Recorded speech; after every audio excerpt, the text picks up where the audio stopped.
As É pessoas não que, perceberem. aqui o perfil do sujeito é irrelevante, porque ela abarca todos, porque diz quem, não define quem é, quem, quer dizer, isso é geral, é para todos. O peculado é específico. Calma, Nada ao mas ela diz que quem, aqui é indistinto, quer seja funcionário público, um sujeito qualquer, quem, com intenção.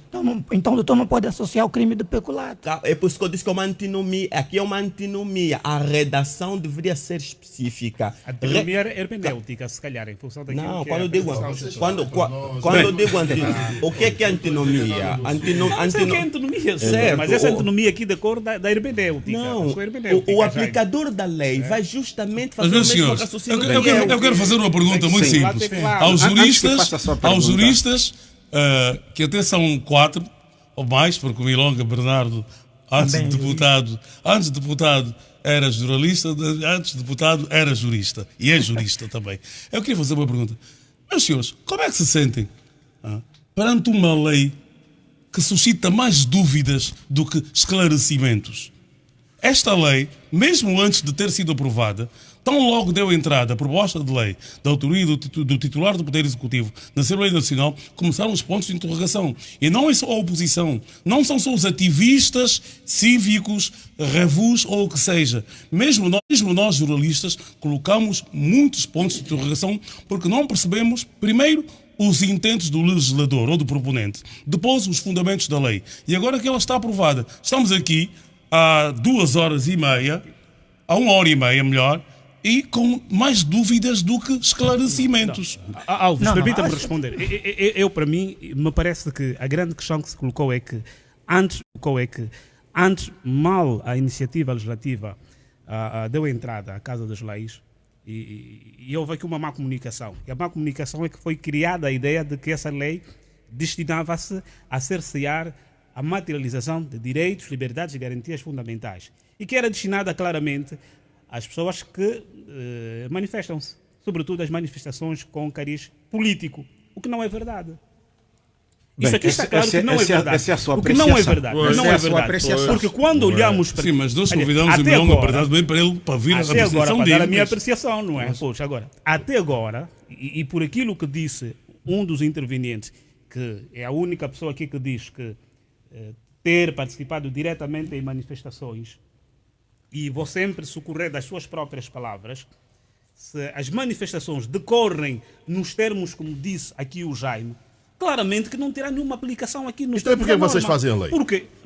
Pois, Mas a norma, se não há problema, por que estão a fazer a lei para resolver o problema? Não, mas agora volto a lhe dizer. Então é um falso problema isso. E eu Bem, disse mais. Assim, Só para terminar. Um não, o Carlos fez uma pergunta que é importante esclarecer. E ele fez essa pergunta. Aliás, é a pergunta que eu mais faço aqui. Não, mas essa lei tem a razão de ser. Tem sim, senhora, porque a vandalização de bens públicos não está apenas atrelada como uma consequência de manifestantes. Já que está com a palavra, nós Milonga Bernardo. temos constantemente situações de vandalização. Mas por que é que puseram? Não, exatamente, não é essa a intenção. Mas não Milonga, é Milonga, já que está com a palavra... Mas é assim. Meus senhores, Milonga Bernardo, já que está com a palavra, o deputado Faustino Mumbica disse há pouco tempo que o governo, na ótica dele, obviamente, sempre que tem um problema e não consegue solucionar, cria uma lei. Também eu queria que... Deixa-me também dar a minha opinião a tua aqui. opinião sobre essa questão. Do ponto de vista legislativo, tem que acompanhar aquilo que são os fenómenos. Os factos sociais, quando têm relevância jurídica, o direito não deve ser omisso. No caso não é. Em casos que não há uma omissão, percebendo-se que a lei em concreto já não está a ser eficaz, o direito tem de acompanhar essa plasticidade social. Somente isso. Bem, porque percebe-se claramente, hoje por hoje, percebe-se que, do ponto de vista dos mecanismos legais, penal, aplicáveis aos comportamentos que lesam o bem público, não estavam a ser bastantes para corresponder quer à prevenção geral, quer à prevenção especial. E entendeu o Executivo, fazendo uma análise de custo-benefício, que era importante, era oportuno ter uma iniciativa legislativa que pudesse cumprir com estes 2 fins da pena. Existem outros fins, claramente, mas desses que eu me reportei. Ora, relativamente às molduras penais, podem ser discutíveis, são sempre discutíveis. São sempre discutíveis. E tomei claramente boa nota aquilo que foi a opinião do Jaime, quando faz referência, eu diria, o princípio da hierarquização das molduras penais abstratas face aos valores jurídicos ofendidos. É uma boa nota. E claramente nós, enquanto legisladores, e enquanto, agora aqui dizer, deputados do partido que suporta o governo, tomamos muito boa nota. É uma questão muito bem fundamentada. Muito bem. Deputado Faustino Mumbica. Meus senhores, agora eu agradeço. Já foi a votação final global. Só falta sair do Diário da República. Não sei se já saiu. Tomaram nota agora, depois de aprovar a lei. Mas não percebeu o que é que tomei nota. Não percebeu o que é que eu tomei nota. Exato. Meus senhores, posso tomar a palavra? Vamos agora obedecer a seguinte norma. E qual foi o comportamento na UNITA na votação final global? Carlos Carvalho. Nós já dissemos. Também, na global, final. A UNITA obsteve-se e deu em direto. Carlos Carvalho. Meus senhores, vamos... Não, mas era importante dizer que na especialidade votou a favor. Não. Não votou a favor. Mas isso agora não interessa. A especialidade discute artigo por artigo. Deputado Artigos que votamos a favor e este caso... Deputado Mumbica. Eu serei talvez o único moderador do mundo a ter que pedir um ponto de ordem. Não, pensei que já me tinha dado a palavra. Vamos disciplinar a questão. 2 minutos apenas para cada um. E as interrupções têm que ser pontos de ordem, 30 segundos, 1 minuto. Deputado Mumbica, faz favor. Obrigado. A primeira nota, eu fico satisfeito o Milonga reconhecer, depois do esclarecimento que o Dr. Joaquim Jaime deu, porque de facto foi dos pontos mais debatidos na especialidade e depois de aprovar, só agora que concorda que essa é a tese que nós batemos e que consta da declaração de voto da UNITA, mesmo na abstenção. Portanto, achamos que na questão da graduação das penas havia um equívoco que era preciso manter. Eu vou ser mesmo não, felizmente estou dentro da ordem. Não consta da declaração de voto da UNITA a questão que Qual questão? A questão a declaração de voto, felizmente, é pública. É pública e se quiserem posso ler, é pública.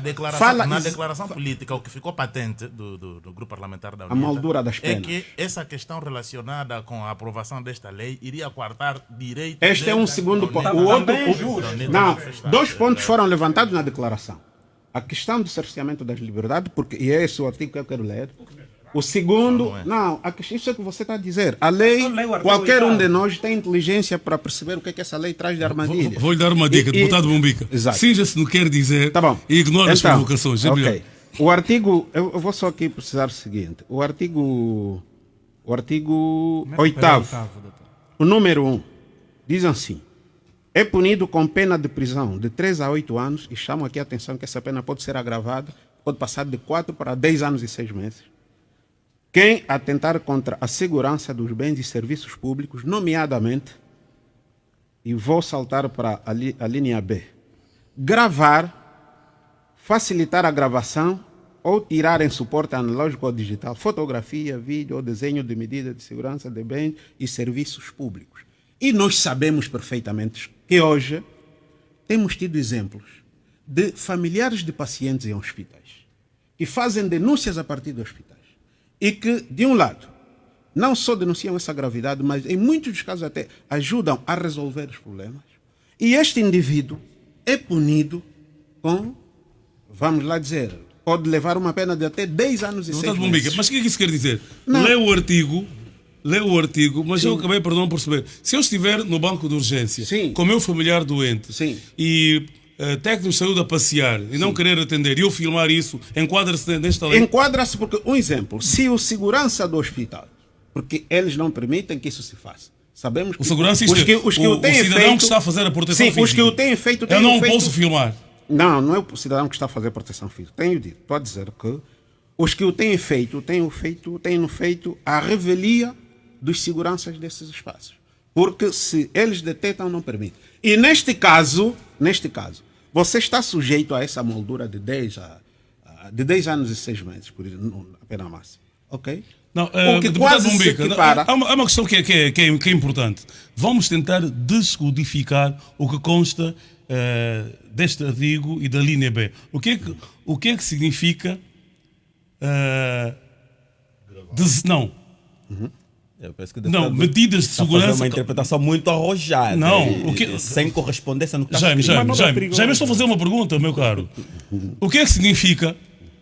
Eu estou a ler aqui o artigo. Medidas de segurança de bens e serviços públicos. Como é que eu vou filmar uma medida de segurança? Primeiro, eu quero que os senhores me ajudem a entender o que é uma medida de segurança que é gravável, que é filmável ou que pode ser desenhada. O que é isso? Bem, isso tudo são as congruências, são as incongruências, as ambiguidades que a lei suscita. Sim, e a lei mas o que é fato, não é? Eu fiz uma pergunta clara. Tá bem. Eu não sei se... sim, eu fiz uma pergunta clara. O que quer dizer... o Alves Fernandes foi acusado de quê?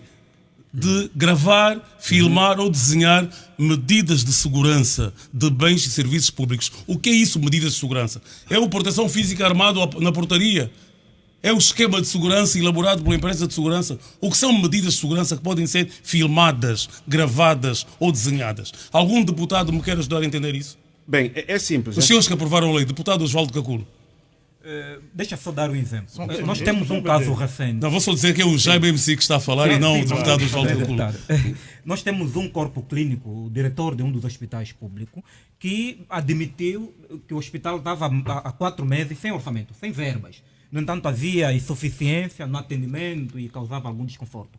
Este pronunciamento, esta informação pode ser interpretado como sendo aplicado, vai lá, o artigo 8º que nós estamos aqui a discutir. A linha B do artigo 8º, e tem outra coisa.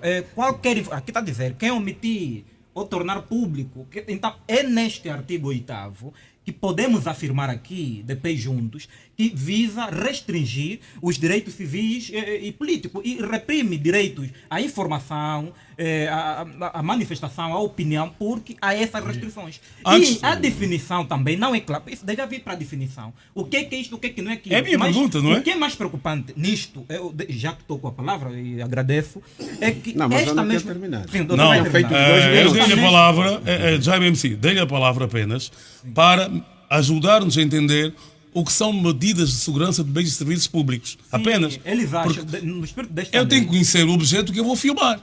A mim interessa-me tirar uma fotografia ao Obdego Simão, que é meu colega, meu amigo. Agora, qual é a medida que eu vou filmar? Carlos Rosado de Carvalho, Aniceto, ou melhor, Aldemiro Quintas. O que é uma medida de segurança que pode ser gravada ou filmada? Antes de voltarmos ao deputado Mumbica, que não concorda com este artigo. Mas quero ouvir a sua definição não do que são... Não concorda com a linha B. Não concorda com a linha B. Não, melhor. Só dei o exemplo. Também, mas vamos só ouvir de um jurisconsulto, um causídico, Aldemiro Quintas, o que são medidas de segurança de bens e serviços públicos. O que é isso?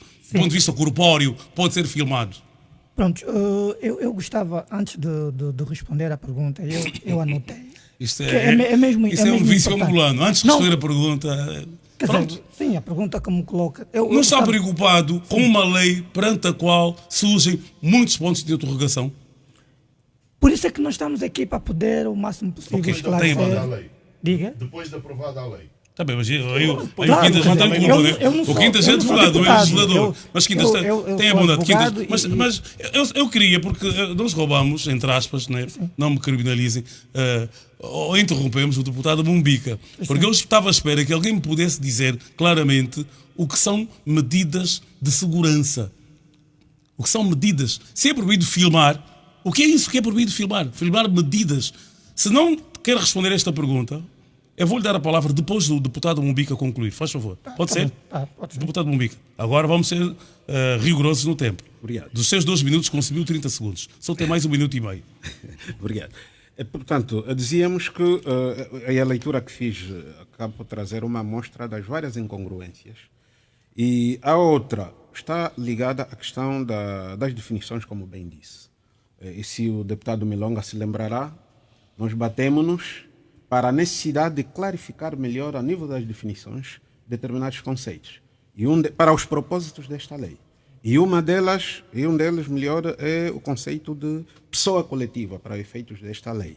Considerando os aspectos que vêm mais à frente, relativos à responsabilização e a penalização das pessoas coletivas, considerando também que o conteúdo da lei abre espaço para o aplicador fazer a interpretação que depois quiser. Por isso é que nós dissemos que... Mas o direito penal não permite isso. Exatamente. Não permite, mas a lei aqui, infelizmente... Aqui, a preocupação do seu deputado, em princípio, ela já está barrada pelo próprio direito penal, que tem que obedecer o princípio da taxatividade. Pediu-se por essa razão. Porque o intérprete, o aplicador da lei, está proibido de fazer interpretações que não tenham correspondência na letra disse é que esta lei suscita esse tipo de procedimento que é proibido pelo Código Penal. Então, por isso é que o aplicador da lei não pode ser tentado a fazer esse tipo de procedimentos. Sim. Agora, isso é que há uma série de reclamações sobre a aplicação da lei em Angola. Meus senhores, com patrocínio, já mesmo sim, só um minutinho, com patrocínio do nosso analista residente, o jurista Joaquim Jaime, consegui encontrar uma definição de medidas de segurança. Atos, formalidades e protocolos não visíveis nem de domínio público que visam prevenir e reprimir atos que atentem contra a integridade do serviço ou do bem público. Mas são não visíveis. Se é invisível, como é que eu vou filmar, gravar ou desenhar? Não visível significa dizer secretos, sigilosos, não de domínio público. Informações classificadas, restritos. Mas o que é isso? É o problema. Nós não estamos na Zâmbia sequer ou na África do Sul. Nós estamos num país onde a justiça faz,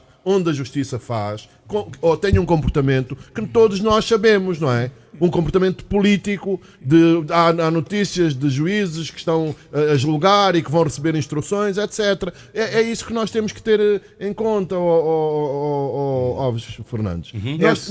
Nós não estamos a falar de um país em abstrato. Agora, eu só não entendo, deputado Mumbica, como é que o senhor a estar a pôr estes problemas todos, os senhores se abstiveram na votação da lei. É só isso que eu não entendo. Bem, mas é assim. Mas o deputado Mumbica já explicou. Mas eu não consigo entender assim. Está bem, mas é assim. O Carlos Rosado vai perceber. É o seguinte, não é? Nós dissemos que o país está a fazer face a um problema que é de domínio público.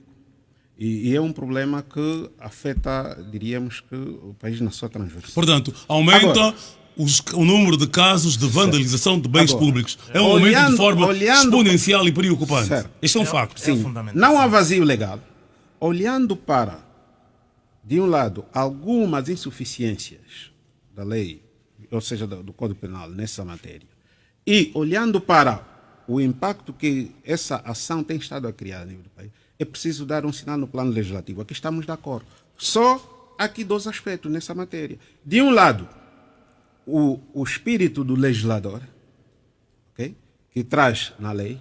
Do outro lado, a postura do proponente. Pois, mas o que, se me permite, eu não sou jurista, mas o Jaime, a uma certa altura, disse, e o senhor deputado também já disse, isto podia ter sido feito no âmbito da revisão do Código Penal. Não há pouco tempo, não há muito tempo, foram revistas algumas disposições do Código Penal, até para atender a questões relacionadas com o branqueamento de capitais, não é? Por causa da lista cinzenta, essas coisas todas, exatamente. Portanto, se nós temos uma lei, uma necessidade que ninguém contesta, eu não estou a contestar que estes tipos de coisas estão a acontecer. Exatamente. Mesmo a responsabilização das pessoas coletivas, nestes casos, nos casos que eu conheço e que são efetivamente os mais graves, há crimes também que punem os receptadores, não é? Dos bens que são roubados. Portanto, é isso que eu estou a dizer. Se os senhores, como é que também só despertaram para agora, se não despertaram quando estavam a rever o Código Penal? É isso que eu estou a tentar fazer. Não houve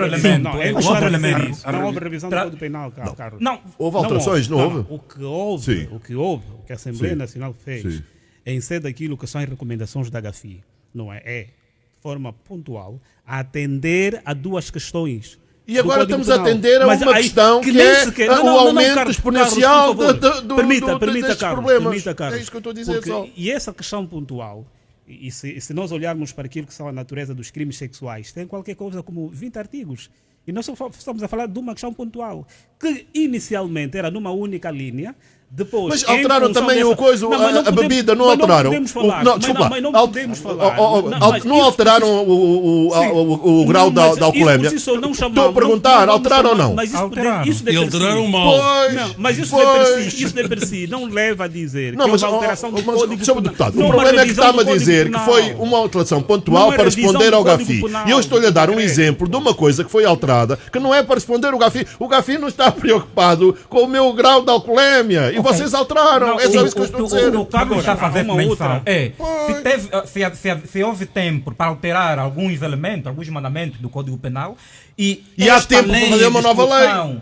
Quer questões de dano, furto e roubo já existe no Código Penal, era enquadrado. Justamente. Simplesmente precisa ver aqui rigor a bom rigor, essa lei está com 27 artigos. A bom rigor não chegaria a isto. E há outro problema. Estamos a falar de uma lei patrimonial. Estamos a falar de uma lei patrimonial. Lei patrimonial que poderá nos apresentar outras penas alternativas. Penas alternativas que poderá ser por multa e reparação, porque são danos irreparáveis. Não, essa abordagem... Depois vamos apresentam nos únicos. Só para fazer um esclarecimentozinho. Mas eu queria concluir. Vamos deixar já só para ajudar no raciocínio. Meus senhores, de interrupção em interrupção, ninguém nos vai entender. Já mesmo assim. Só para ajudar no raciocínio.